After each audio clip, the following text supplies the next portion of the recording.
No, I'm not above bribery. Dr. Leon Barnard, his daughter Anna, and an ambitious young officer in their military secret service, Alexei Zartov. Oh, Barnard. Isn't he the scientist who defected during the 60s? Yeah.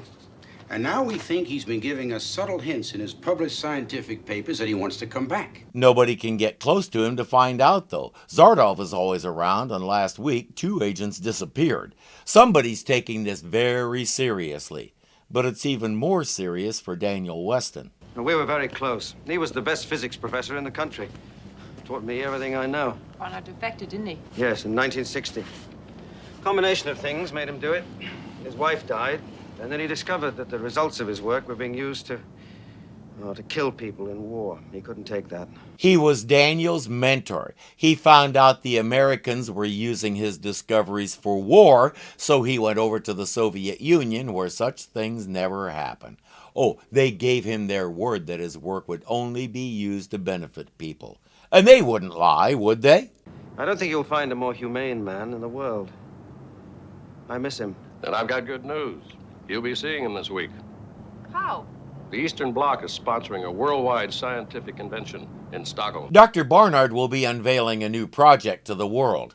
The Doctors Weston have been invited to attend. Daniel may be able to get close enough to him to find out if he really does want to return. If he does, it's up to Daniel to figure out how to make it happen and get his daughter out with him. No pressure. Dr. Weston. Dr. Weston, I'm sure you don't recognize me. Anna. Anna Barnard. I can't believe it. The last time I saw you, I think you were 2. Yes, I was very young. Oh, I'm sorry. This is my wife, Kate. Hello, Anna. Anna. Pull in the claws, kid. Her father wants her to invite them to dinner. Oh, of course we'll join you. Now, how is he these days? Infinitely better than when he was in your country, Dr. Weston. I believe he asked her, not you. I'm sorry, this is Captain Alexei Zartov, my fiancé, and my father's aide. I foresee trouble. I have a feeling she's not interested in leaving. If you will kindly hand over your passports, we will be happy to hold them in security until you are ready to depart. Oh, got them.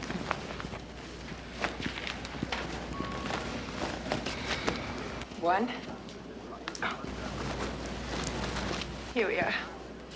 If you will excuse us, I'm sure you would like to unpack and freshen up. I am sure you would like to unpack and freshen up. This is a recording. I saw you looking at her, Alexa. She's very beautiful, isn't she? Oh, yes, in a very Western, capitalistic sort of way. You are much more beautiful to me. Then Dr. Weston? I'm so plain. In our country, Anna, plain is beautiful. She is vulgar. You, my love, very precious to me. Remember, he said that. Meanwhile, we haven't done our running gag in a couple of episodes. Är det några andra önskemål?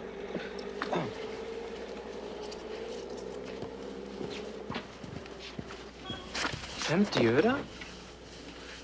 Oh.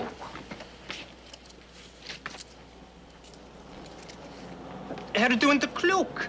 Vad skulle jag göra med det här? Tack så mycket. I have a fair idea what he's saying, even without knowing a word of Swedish. But now I really want to know what Kate said. Anybody? Så god. Snål. Det är inte något köper en slik och pinna för. Didn't know you could speak Swedish. What was all that about? You only gave him 10 cents. Oh, how much did you give him? 100 euro. How much is that? 25 cents. The casino episode showed us what a lousy tipper Kate is, who knew Daniel was worse. I can only think of one thing to say to that. Så god. Snål. Det är inte något köper en slik och pinna för.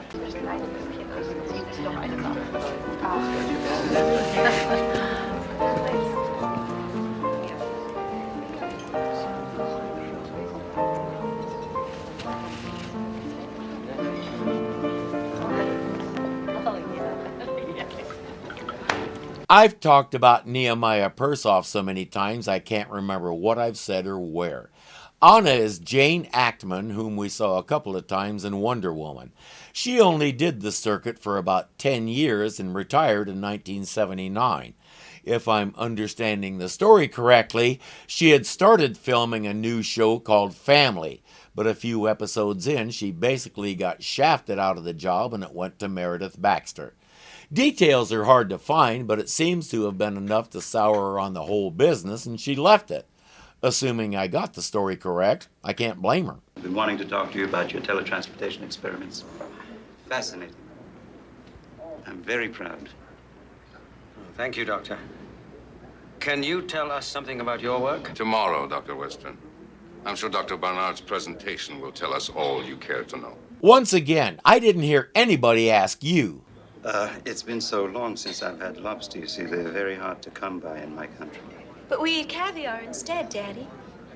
I know, my sweet. I've just never developed a taste for the stuff. Who eats caviar, Anna? What percentage of the population gets to enjoy it? And why is it so hard to get lobsters?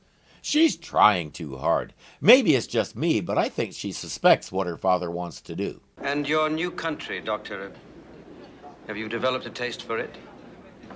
But I'm glad you asked that question so that we can clear the air. Do you remember Barnard's rule in college, Daniel? Oh, yes. Well, it applies here. I've never been happier, never so happy with the use of my work. I'm very happy. It's my home. Yes, it's good to clear the air about that. It's especially clear to Daniel. Barnard's rule. He used to put it at the top of all his exam papers. Hasty answers suggest false answers. Only fools rush in. You mean he meant the complete opposite of what he said? Well, I once knew what he meant. Let's hope I still do. Alexei isn't so sure. But that's spying, Alexei. You can't expect me to spy on my own father. Not spy, protect. Can't you understand? This is for his own good. It's not spying, it's protecting. It's not war, it's peacekeeping. It's not racism, it's weeding out the undesirable elements. It's not live, it's Memorex. Aren't euphemisms wonderful? Daniel is going to pay Barnard a visit and make sure he's reading his old friend correctly. But we have to pause for a moment to appreciate this. Oh, here. Take this, will you?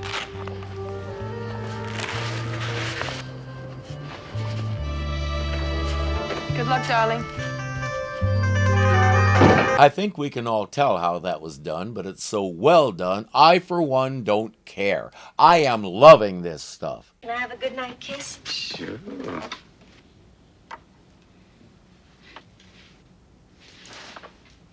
I'm so proud of you. I'm not sure I get the bug. He's in a private room. Nobody goes in or out without Zartov's approval. They've got him sealed up tighter than a new mayonnaise jar.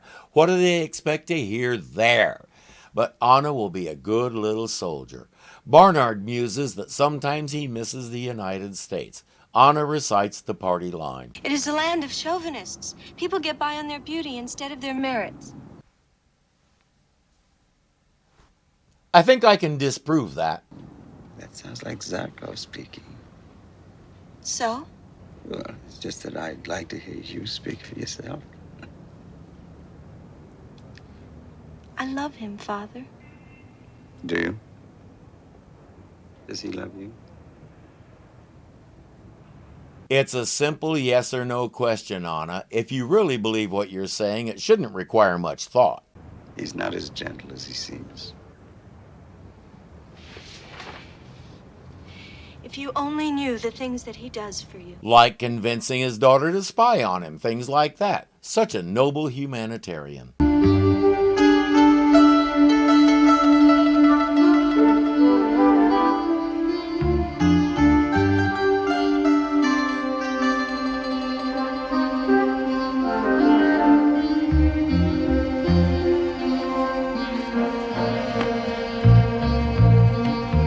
Cliff Osmond has a small role here, but he makes it memorable. Then again, he's always memorable.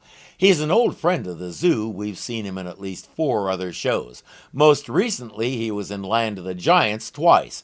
He's an example of the old cliche, there are no small parts, only small actors. He took this small part and made it into one that stands out.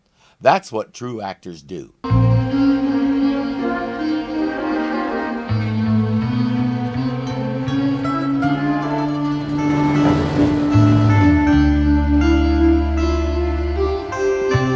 He also excelled at making those expressions. He don't need no stinking lines. He'll tell you everything you need to know just with his face. You can lock up now. He's in for the evening.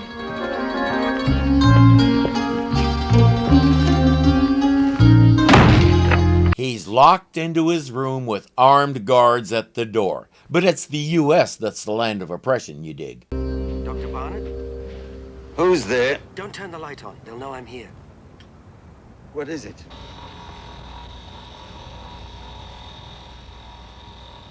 Someone is in there with you. If he's caught with someone else in his room, it could mean Siberia or worse. I hope Anna's proud of the way she's looking out for her father. Yuri? Ничего нету. Ничто. Nothing. Нет. I heard someone in this room, old man. Who was it? I don't... Who? No one. Put him down, Alexei! This is your sweet, gentle, loving fiancé in his natural state, Anna. But she's so brainwashed, she'll buy his explanation that he just got carried away for a moment, and he isn't usually like that, and I have some mountaintop property in the Everglades that she might be interested in. It's plain to see that there's nobody else here, and he got it wrong. Did you find out about the bug under the table? No. What did you hear? A man's voice. Dr. Barnard? Who's there? Don't turn the light on. They'll know I'm here. Recognize that voice. What is it? Weston. This is going to get interesting because he has to ride the elevator with them to get back to his room. Hold the elevator.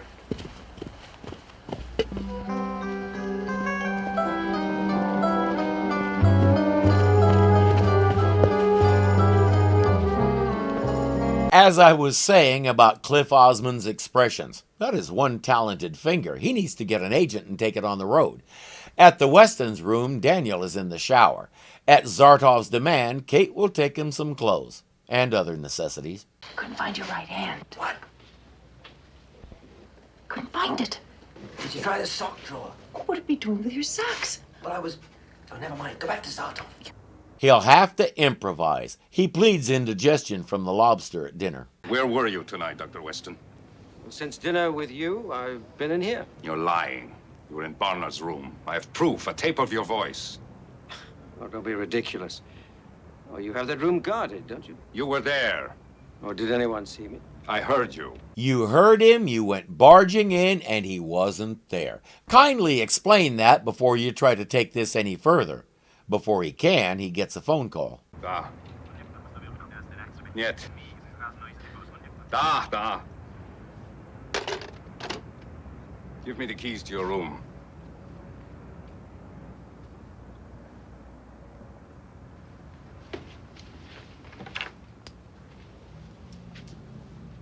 His superiors are telling him to stand down. A tape that he thinks is Daniel's voice isn't enough to arrest them. So he'll just confine them in a makeshift cell and tell them they're not under arrest. What a deal. I want to see somebody hit this guy in the face with a pie. I still don't know what you're talking about. The first thing tomorrow morning, your consulate will be called and we will demand your immediate deportation. For what? You can't really even insinuate that he's done anything. But we're getting a pretty accurate picture of what the Soviet system was like. Way back when, over a summer break, my second grade teacher got to go on a sort of world tour with other teachers to see how the rest of the world lives and educates. She wrote up a full report on the trip at a level we kids could read and understand, and it was as captivating as anything I've ever read. She and the others had the time of their lives until they got to Moscow. There, they had armed guards assigned to them. They found little microphones hidden all over the hotel room, and the whole place had an air of oppressive gloom. She came away feeling sad for the people who have to live there.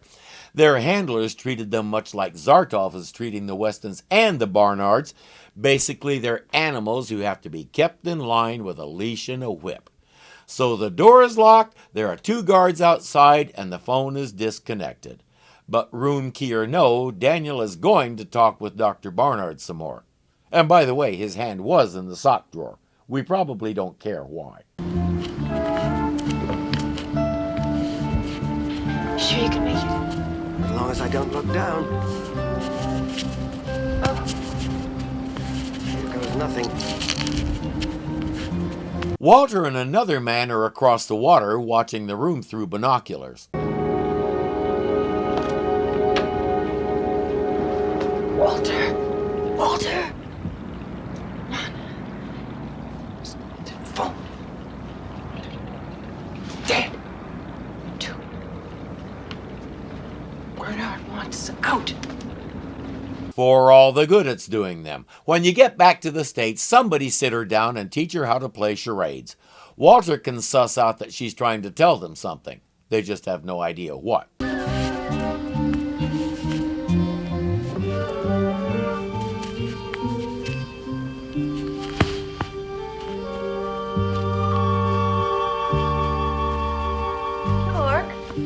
Bjork, is that you? Oh, excuse me.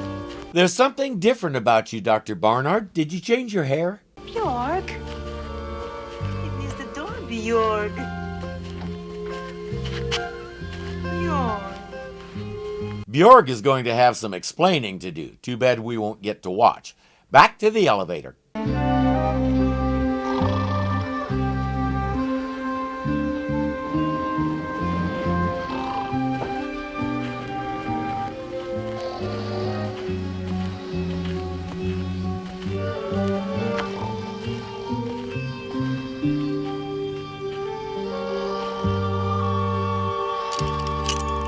Now he just needs to make sure these guys don't wake up and interrupt him as he's opening the door.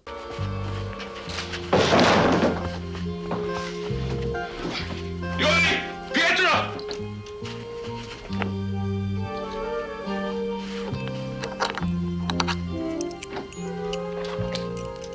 Something made me fall over. I believe it was gravity. Find it and arrest it.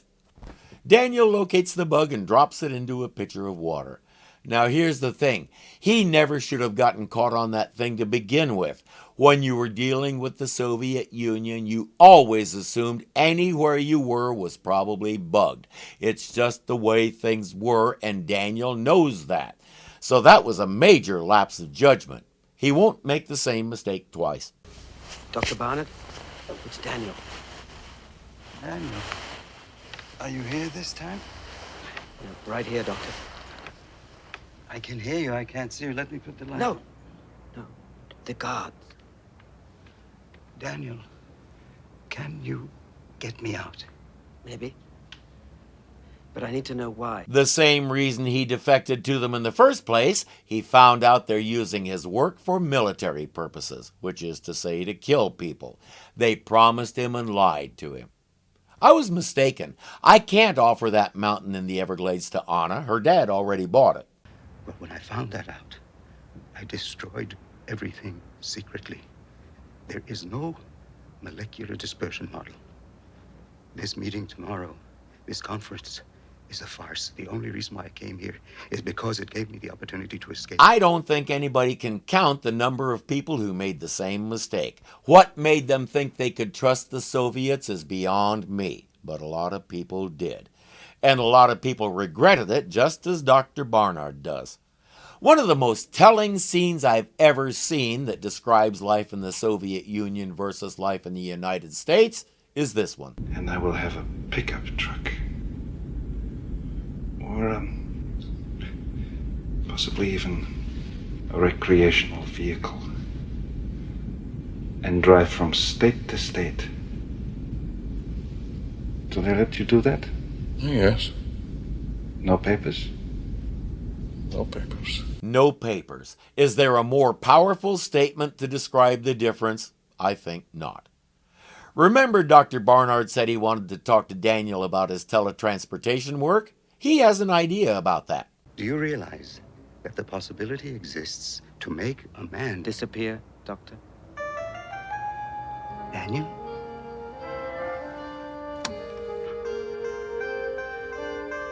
Oh my God! Dad!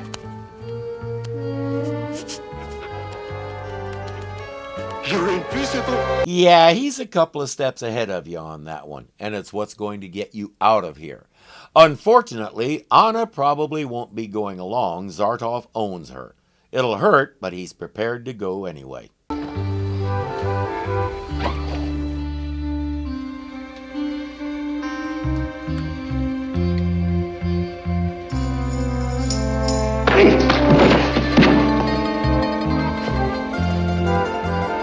Hurry.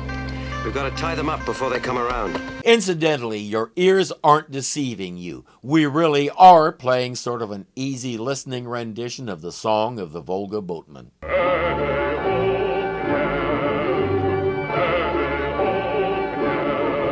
It's 1975. It's the only Russian song anybody in the U.S. recognizes.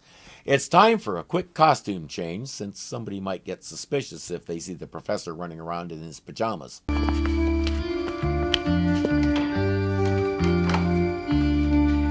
What about the guard? He's sleeping like a rock.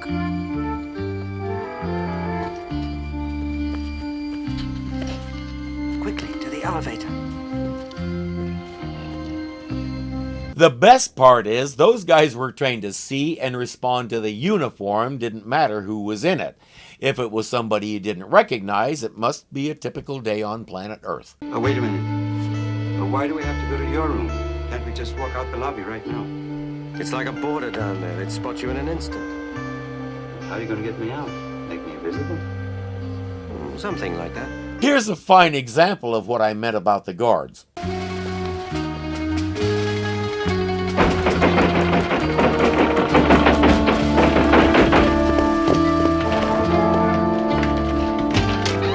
Who is it? Shh, Dr. Barnard. Dr. Barnard, where's Dad? Right here. They saw a sleeve with more stripes than they have, and that was good enough. Time for the next step. What in heaven's name is that? It's my mask. My visibility. Here, take it. You don't mean to tell me your situation is permanent? We had an antidote, but it didn't work. Now we have to start over from the very beginning. My situation exactly. Put it on. The plan is pretty simple. He becomes Daniel, lets himself be deported. The real Daniel just follows them and goes along for the ride.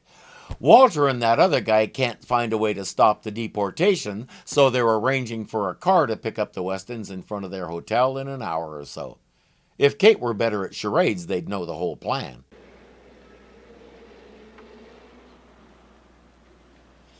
Weston. Good morning, Dr. Weston. It's a little early, isn't it, Slick? Slick? What is slick? You have exactly 20 minutes to be downstairs. My men will help you with your luggage.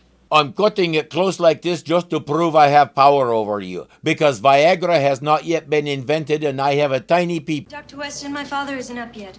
I'm sure he'll be sorry to have missed you. Oh, tell him that we're sorry, too. It's sad when you can't say goodbye to your friends, your family. Your father has a breakfast meeting this morning. You should go wake him. But take your time, please. Pasha, get the elevator! My father's gone. Come with me.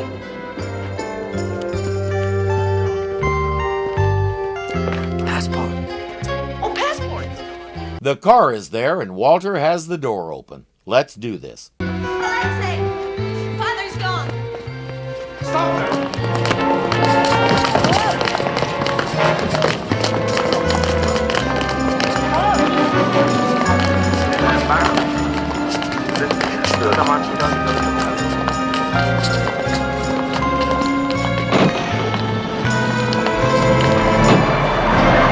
Well, that's that. They don't dare try to mess with a car flying diplomatic plates, so Dr. Barnard got away clean. They won't even be able to stop him at the airport because he'll have diplomatic cover there, too. I guess Zartov loses. Seize her. Are you deaf? Seize her! Why are you doing this to me? What have I done? You play chess, Anna. I'm sure you are aware of the function of a pawn. Unless Barnard surrenders himself to our authorities, I will be forced to sacrifice one of my pawns. She can't say her dad didn't try to warn her. And when he asked her if Alexei loved her, she couldn't answer. Guys like him are incapable of loving another human being. They love themselves and their duty to the state, not necessarily in that order. She's finding out too late that he was willing to marry her and live with her, pretending to love her for the sake of his job of guarding her father. But I don't understand, Alexei. I don't want to leave. I just want to stay here with you. Your father is gone. I have no further use for you other than to get your father back. But you love me. Look at yourself. Now look at me. Do you think that I could possibly love a plain little girl like you? So when he was with her, he really was fantasizing about Kate or some equally decadent, beautiful American woman. And he apparently thinks he's the Soviet Union's answer to Adonis. But I have news for him. A rugged chin and an arrogant swagger don't make you attractive. That hateful scowl he always wears makes him uglier than Medusa. And even if he does think he's Adonis, he might do well to remember what happened to Adonis. Just saying. Daniel is setting up to get her out of there. Kate, you ready? Just about. Great.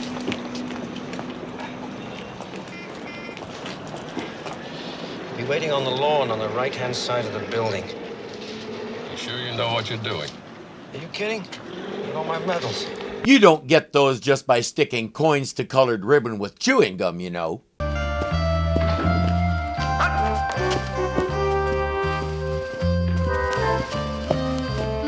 At least one person thought I was exaggerating when I said all they see is the uniform.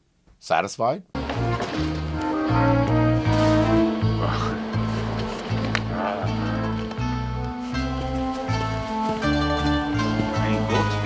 He's never seen medals like those before, but considering he doesn't appear to have any medals at all, he's not sure what they're supposed to look like.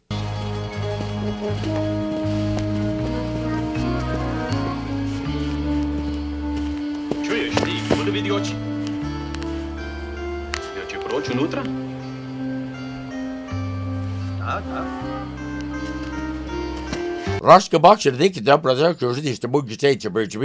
Yep. Okay. What do you want? Can't you leave me alone? Dr. Weston, what are you doing here? I came to get you out of here. That's what you want. Yes. Dr. Weston, I feel so stupid, so angry with myself. I'm sorry I caused all of this. Oh, that's all right. You're just a pawn in a political game. Yes, that's what Zartov said. He certainly made a fool out of me, didn't he? She came here when she was something like 2. She grew up here. She's never known anything else. She had no reason not to be part of the culture and believe a good-looking soldier when he said he loved her. Plus, guys like him are trained to manipulate young girls like her. When they do, it's a military espionage operation just like any other. Thing is, there's no reason why she should have known that. She's the innocent here. Get your clothes off. You want me to take off my clothes? Yes, put on this uniform. In front of you? No, in there. What are you going to wear? Your clothes. Zartov has promised to kill her in less than 20 minutes, and she's worried about modesty. As I said, she's the innocent here. They need to hurry because Zartov is on his way up to do the deed right now. Now, something I've never understood. What does he gain by killing her? He proved he wasn't bluffing. And now he has nothing to bargain with, and Dr. Barnard is gone anyway. As long as he has a living hostage, he has something to hold over the professor's head. Rather than killing her, he could send her to a gulag. When Barnard surrenders himself, she gets out. But brutality is its own reward for people like him. As I said, he's out to prove he's the big shot and what he says goes, even if it's counterproductive. He might feel a sense of revenge, big deal. That certainly helps advance his country's scientific frontiers. Maybe it's because I've always been a disciple of Jesus, the loving Prince of Peace, or maybe it's because I've studied a fair bit of logic, but this act of murder doesn't make sense to me.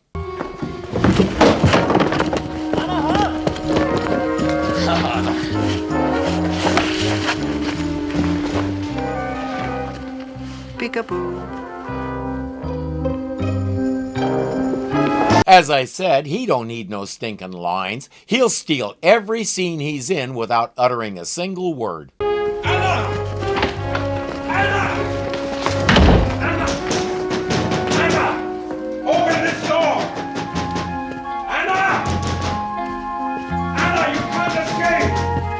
it's a good thing he told her that. She was under the impression that's exactly what she was doing.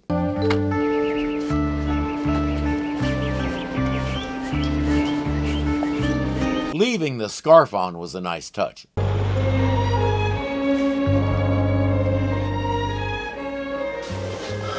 Anna. Dear little Anna. What a pity that the victims of politics are often innocent little children. Yeah, we can see that just tears you up inside, dude. I'm not sure what he thinks happened to her since there's nothing but clothes and he'll never find a body. He acts like he assumed she jumped, but why would she do it naked? It doesn't matter because whatever she did, he's the one who's going to have to explain it, probably to some very unsympathetic people. The family is reunited and ready to go home. Dr. Barnard knows he'll be arrested and probably prosecuted for defecting, maybe even treason. But he's okay with that if it means Anna gets to live free. As it often happens with this show, we won't get to know. But that's somebody else's bailiwick. The Clay Resources job is done. Along the way, he got to be himself, a one-handed version of himself, a Russian soldier, and a 17-year-old girl. Somebody tell Walter all that deserves a nice big bonus and a tropical vacation.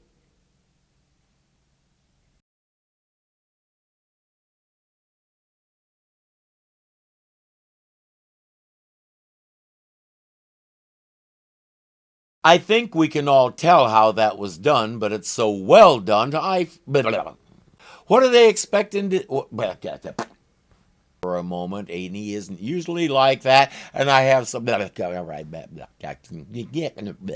So he'll just confine them and confine them. But we're getting a pretty good...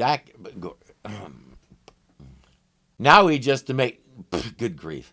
And now he has nothing to bargain with Dr. Bard.